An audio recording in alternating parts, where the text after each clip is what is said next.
माँ अपनी 5 साल की बच्ची के पेट में पैर रखती है और उसके ऊपर चढ़ जाती है। माँ के बॉयफ्रेंड ने बच्ची का मुंह दबाकर उसकी चीखें बंद कर दी ताकि घर से बाहर आवाज न जाए।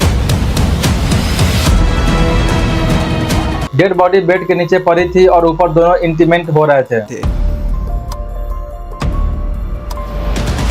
दोस्तों, ज्यादातर हम सबकी माँ बहुत अच्छी होती है। जैसे मेरी माँ बहुत अच्छी है वैसे ही आपकी माँ भी होगी। लेकिन अब टाइम चेंज हो रहा है क्योंकि अब कलयुग चल रहा है। अब माँ बच्चों से प्यार तो करती है, लेकिन कुछ ऐसे औरतें भी हैं जिनके खुद के बॉयफ्रेंड या आशिक होते हैं और वह उन्हें अपने बच्चों से भी ज्यादा प्यार करने लग जाती है। आज का यह केस भी कुछ ऐसा ही है, जिसमें एक माँ ने अपनी प्यारी नन्ही बच्ची को सिर्फ इसलिए मार दिया क्योंकि वो माँ के सीक्रेट रिलेशनशिप के बीच में आ रही थी और बच्ची को मार दी। सिर्फ इतना ही नहीं बल्कि इतनी बुरी तरह मारी है कि मैं सच कह रहा हूँ, इस वीडियो को लास्ट तक देखने के बाद तो आपकी रूह कांप जाएगी। और यह सिर्फ बोलने के लिए नहीं है भाई, बल्कि सच में रूह कांपने वाली है, क्योंकि जब इस केस की इन्वेस्टिगेशन करने वाली फीमेल कांस्टेबल और पुलिस वालों की ही रूह कांप उठी तो हम सब तो नॉर्मल पब्लिक है। वीडियो के लास्ट में आप सोचने पर मजबूर हो जाएंगे कि आखिर क्या हो रहा है हमारे देश में। यह केस है रोशनी खान और उनकी मासूम बेटी सोना का। आज मैं आपको बताऊंगा कि कैसे एक माँ ने अपने इलीगल रिलेशनशिप और प्रॉपर्टी के लालच में अपने ही मासूम बेटी को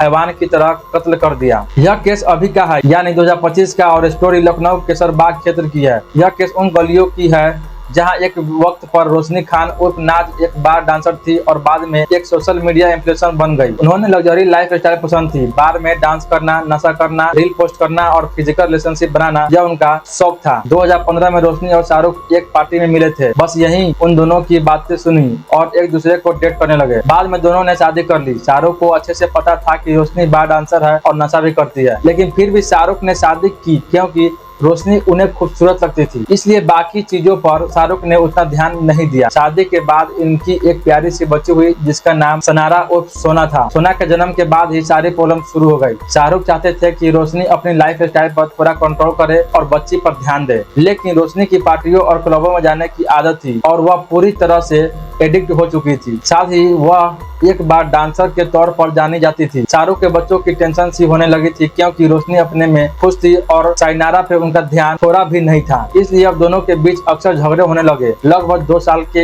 इन हस्बैंड वाइफ की नहीं बन रही थी क्योंकि शाहरुख रोशनी को मना करते थे कि बार में डांस करना बंद करो और बच्ची को संभालो, तुम्हें नशा करने से कुछ नहीं मिलेगा, मेरी बात मानो। शाहरुख ने रोशनी को बहुत समझाया पर वह नहीं मानी। इन झगड़ों के बीच एक दिन रोशनी की मुलाकात क्लब में उदित जायसवाल से हुई। दोनों एक दूसरे से प्यार करने लगे और इनका सीक्रेट अफेयर्स चलने लगा, जिसके बाद दोनों ने साथ रहने का फैसला किया। रोशनी अपनी बेटी सोना को लेकर अपने पति शाहरुख का घर छोड़कर उदित के साथ लिविंग में रहने लगी। रोशनी अपने लवर उदित के साथ हमेशा के लिए रहना चाहती थी, इसलिए उनकी नजर पति शाहरुख के पुश्तैनी घर पर भी थी जो लखनऊ के केसरबाग इलाके के खानदारी बाजार में था। रोशनी कैसे भी करके इस घर को पाना चाहती थी क्योंकि बड़ा घर था, सुंदर था और रोशनी उदित के साथ यहाँ एक मौज की जिंदगी बिता सकती थी। अब इस घर पर कब्जा करने के लिए रोशनी ने क्या क्या किया इसे अच्छे से समझते हैं। शाहरुख के घर पर कब्जा करने के लिए रोशनी ने प्रॉपर प्लानिंग बनाई।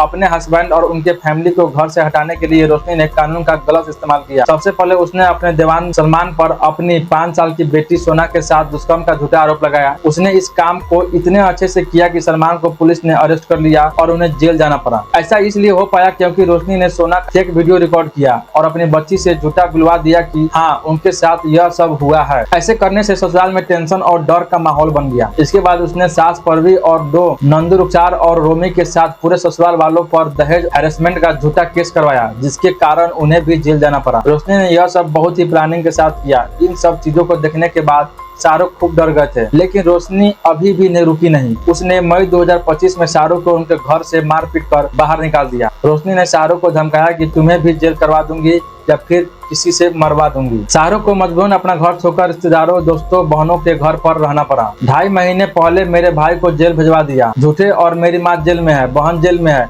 मैं 2.5 महीने से फरार हूँ सर, बार बार टहला रहा हूँ।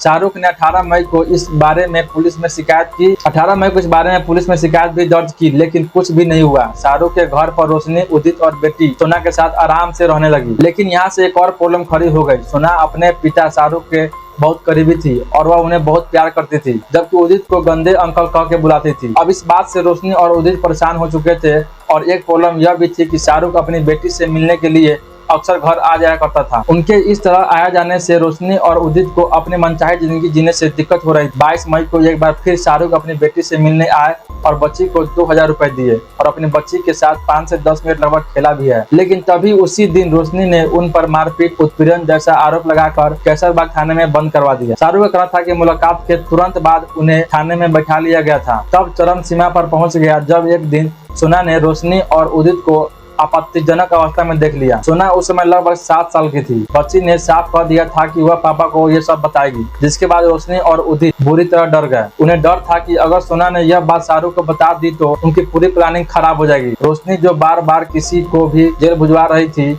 उसकी सारी पोल खुल जाएगी, क्योंकि बच्चों का बयान पुलिस वाले सबसे ऊपर रखते हैं। रोशनी को अच्छी तरह समझ आ गया था कि सोना के मुंह खोलने से वो 100% फंस जाएगी और अभी तक उसने जितने लोगों पर झूठा केस डालकर फंसाया है वह सब सामने आ जाएगा और वह खुद जेल चली जाएगी। साथ ही उसके हाथ में इतना बड़ा और सुंदर घर भी छूट जाएगा। इसी डर की वजह से उदित और रोशनी ने मिलकर एक खौफनाक फैसला लिया और इसी फैसले की वजह से आज हम इस केस के बारे में बात कर रहे हैं। अब बात करते हैं 13 जुलाई की, उस रात की जिस दिन सोना का मर्डर हुआ। उस रात कैसर लखनऊ के फ्लैट में सोना, जो लगभग 7 साल की बच्ची थी, अपनी मां रोशनी खान और उसके लिविंग पार्टनर उदित जायसवाल के साथ रह रही थी। शुरुआती रिपोर्टों के अनुसार सोना ने उस रात अपने पिता शाहरुख से मिलने की जिद की थी, लेकिन इन लोगों ने उसे नहीं मिलाया। बच्ची ने उस रात रोशनी और उदित को आपत्तिजनक अवस्था में देख लिया, जिससे वह काफी परेशान हो गई। उसने धमकी दी कि वह पिता को बताएगी। यह धमकी उस रात की सबसे बड़ी घटना की ट्रिगर बनी। सोना की इस बात से रोशनी को बहुत गुस्सा आया और उसने चाकू उठा लिया। इसके बाद वह औरत उस छोटी सी बच्ची पर हैवानों की तरह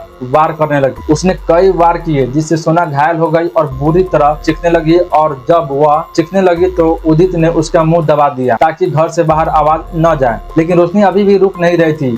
वह अपने घुटनों के बल सोना के ऊपर बैठ जाती है और उसे चाकू से लगातार मारती रहती है और इसी तरह दोनों मिलकर बच्ची को हमेशा के लिए खत्म कर देते हैं। मर्डर के बाद रोशनी और उदित ने डेड बॉडी को बेड के नीचे छुपा दिया। दोनों दोबारा नहाकर फ्रेश हो गए और जिस रूम में डेड बॉडी रखी गई थी उसी रूम का एसी फुल कर दिए। साथ ही दोनों डोर बंद कर दिए और खिड़की बंद कर दिए ताकि कोई भी बदबू ना जाए। और दोनों ने मिलकर खूब शराब पिया। और सिर्फ इतना ही नहीं, बेड के नीचे बेटी की लाश पड़ी थी और बेड के ऊपर मां अपने आशिक के साथ सो रही थी। इसके बाद अगले दिन दोनों ने शहर के क्लबों और होटलों में जाकर पार्टी की।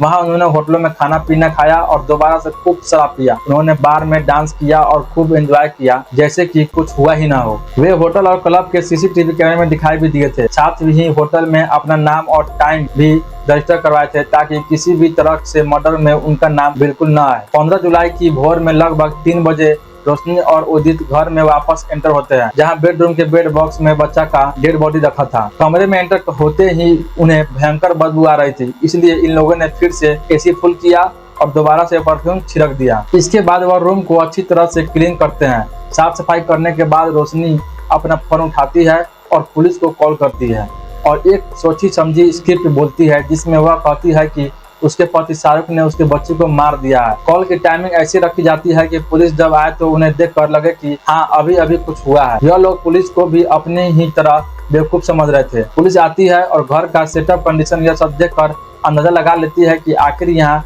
एक्चुअल में क्या हुआ था। ठंड में एसी का फुल होना, घर से परफ्यूम की खुशबू आना, डेड बॉडी से बदबू तेज आना, इन सब से पुलिस को तुरंत ही सच पता लग जाता है। उन्हें यह भी पता चल जाता है कि बच्ची का कत्ल 36 से 38 घंटे पहले हुआ है। लेकिन इसके बाद भी पुलिस दोनों को कस्टडी में लेती है और उनसे अच्छी तरह से पूछताछ करती है। रोशनी बताती है कि पति शाहरुख ने यह सब किया है, हम तो घर पर थे ही नहीं। शाहरुख ही है जो 4थे मंजिल पर दीवार फांदकर बालकनी से छुप कर आया और बच्ची को मारकर भाग गया। मैं आपको बता दूं कि रोशनी उदित और सोना के साथ सबसे ऊपर वाले फ्लैट में रहती थी, यानी 4थे मंजिल में। अब इसके बाद पुलिस इन्वेस्टिगेशन शुरू कर देती है। पुलिस ने शाहरुख के मोबाइल CDR लोकेशन का डाटा खंगा लिए, जिसमें उन्हें पता चला कि शाहरुख को इस एरिया में है ही नहीं। शाहरुख को जब पुलिस वालों ने ढूंढा तो वह सही से चल तक नहीं पा रहे थे। शाहरुख ने बताया कि 27 मई को मेरे पैर में रड डाली गई थी और पैर का ऑपरेशन हुआ था, इसलिए 4थी मंजिल की दीवार में चढ़कर बालकनी में जाना और अपनी खुद की बच्ची को मार के चले आना, यह पूरी तरह से इम्पॉसिबल है। शाहरुख के इस बात से पुलिस कंफर्म कर लेती है कि असली गुनहगार रोशनी और उदित ही हैं, क्योंकि उन्हें सीसीटीवी फुटेज और बाकी की भी इंपॉर्टेंट एविडेंस मिल चुके थे। 16 जुलाई को पुलिस ने फाइनली रोशनी और उदित को अरेस्ट कर लिया। पुलिस को क्लियरली समझ में आ गया था कि रोशनी का इरादा सिर्फ अपने पति को फंसाना नहीं था, बल्कि वह अपने इलीगल रिलेशनशिप और पैसों के लिए कुछ भी कर सकती थी। उसकी इस हरकत से साफ पता चल रहा था कि वह दिमाग से पूरी तरह अनस्टेबल हो चुकी थी। यह क्राइम स्टोरी हमें सिखाती है कि झूठे इल्जाम लगाकर किसी को भी फंसाना आसान हो चुका है और हमारे सिस्टम को इस तरह के गलत कामों के खिलाफ स्ट्रिक्ट होना चाहिए। आज की स्टोरी में हमें सिखाती है कि दिखावे की जिंदगी और नशा इंसान को कितना खोखला बना सकता है। हमें उम्मीद है कि हम सब इस इंसिडेंट से कुछ सीखेंगे और आगे की ऐसी चीजें रोकने की कोशिश करेंगे, क्योंकि हर बच्चों को एक सेफ जीवन जीने का हक है। आपका इस केस के बारे में क्या कहना है कमेंट करके जरूर बताना। साथ ही चैनल को सब्सक्राइब करके बेल आइकन को जरूर प्रेस कर देना।